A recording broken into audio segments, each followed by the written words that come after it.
Well, last night was our first show of the year, so we decided to take a minute to talk about the biggest issue facing this country going forward. No, it's not higher GDP growth, despite what some think tank people will tell you. It's not, definitely not, some obscure Middle Eastern hellhole our leaders claim we should be policing forever. It's not even illegal immigration, as big a problem as that is, and as much time as we have spent talking about it. The real problem is families. America used to be the best country in the world for families. Americans could get married and afford to raise their own children.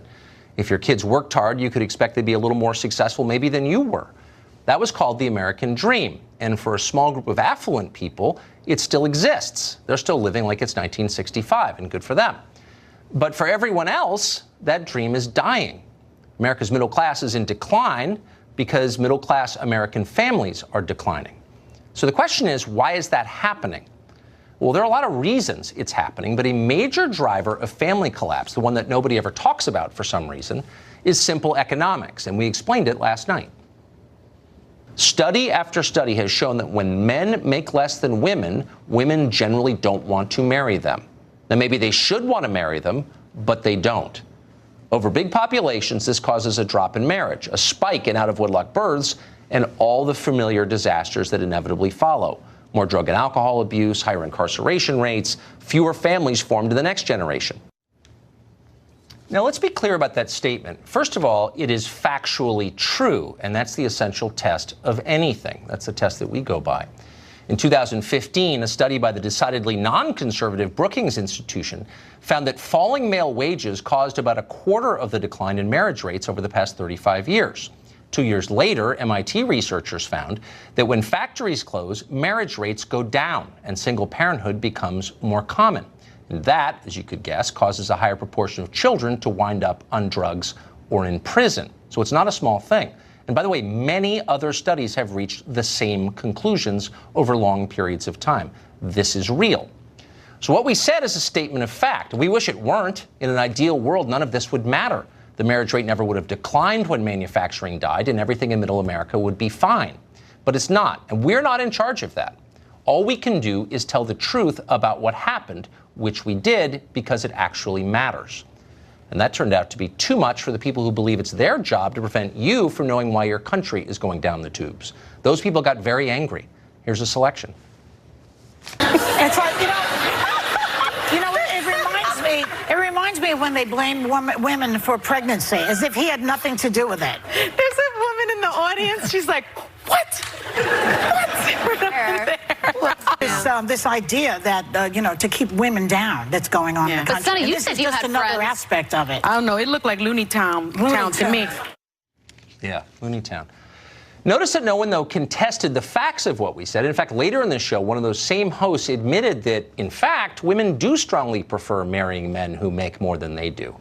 So it's true, but it's not on the list of approved talking points, so it can't ever be said out loud. Those are the rules, and anyone who violates those rules must be punished. This is very common, and if you're wondering how we wound up in the dark age we're currently living through, this is how we did. This is why important science is no longer being conducted. This is why art isn't being made. This is why comedy is dying. It's why people aren't thinking for themselves anymore, which means the end of creativity. It's why the rest of us stand by like cowards as the innocent are punished for crimes they didn't commit, because we're all terrified. We're terrified of being denounced by some mindless ideologue on TV, or shamed and ostracized on social media for stepping out of line, or silenced completely by some big tech firm. A mob of angry children is suddenly in charge of the country. These aren't people seeking a revolution. They're fighting for the status quo to protect their own status. They are drunk on power, and they're looking for new people to hurt. Someday, we're going to look back on this moment with shame and horror. But in the meantime, we should remember that terror only works if we play along with it. So what if we decided not to? What if all of us decided to tell the truth about something every day in public? What would happen then? What could they do about it? They can't punish everybody. We're the majority. Let's try that. We're starting tonight with Heather McDonald. She's a fearless person, a fellow at the Manhattan Institute, and the author of the book, The Diversity Delusion, How Race and Gender Pandering Corrupt the University and Undermine Our Culture. And she joins us tonight. Heather, thanks very much for coming on. So my theory is that when you say the true things, people get outraged. So, hurt dog barks. But just to be clear, as a social scientist yourself, I hope you'll confirm for our audience that this is not a controversial statement, that male employment and wages directly affect the marriage rate, do they not? Well, first of all, Tucker, I want to commend you for making the breakdown of marriage a central focus of your show. There's no bigger social catastrophe of our age than the fact that more and more children are being raised without their fathers. And the elites understand that. Marriage has not disappeared from the elites. That's for sure. And yet they are absolutely unwilling to send the message that fathers are as important to their children as mothers.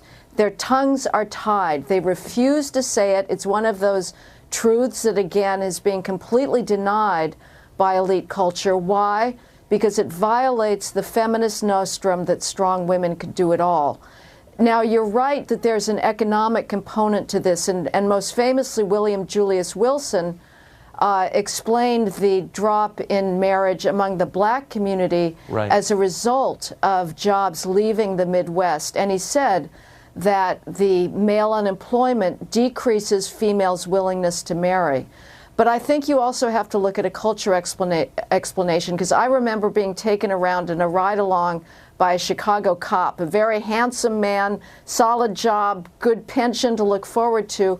He had fathered several children out of wedlock. Why? Because the marriage norm had simply disappeared from the black community. So I think this is a cultural matter as well.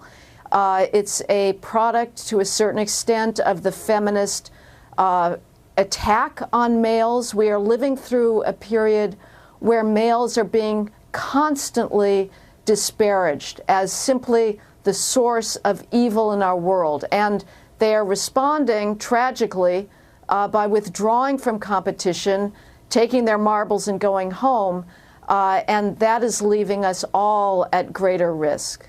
And in some cases, taking their own lives, I would say. I mean, the suicide rate for American men is higher than it's been in a long time. I would just note that the problems that William Julius Wilson chronicled, I thought so well, 30 or 40 years ago, are now the problems of rural America, which obviously has a completely different racial demographic and political beliefs than inner city America. And it seems to me that when it happens to two different groups, the very same thing, that would be the wake-up call for our policymakers to say, wait a second, maybe we should get involved in thinking about how to fix this, considering in our neighborhoods where rich people live, in my neighborhood, for example, there are no single mothers. Everyone's married because it works. So why aren't they doing their best to pass on the thing that is working for them? It just seems grotesque to me. No, I think we do have to look at industrial policy and make sure that there are good, well-paying jobs there. I just wouldn't assume that that is going to be enough at this point to turn around the culture. Again, we need to valorize males, and the culture needs to say males are not toxic. Masculinity is not toxic. There are male virtues of valor, courage, chivalry, heroism in war that are really uniquely male. They should not be disparaged. Females have complementary virtues and values that are also essential to children. So wait, can I ask, where does the idea come from that when men fail, women win? I mean, that really is the underlying assumption of, like, the dumb people we always play from other shows. You know, men are declining, this is great for us. But men and women are totally interconnected. So how can the failure of one help the other? Doesn't it hurt all of us? Yeah, it's a preposterous zero-sum mentality.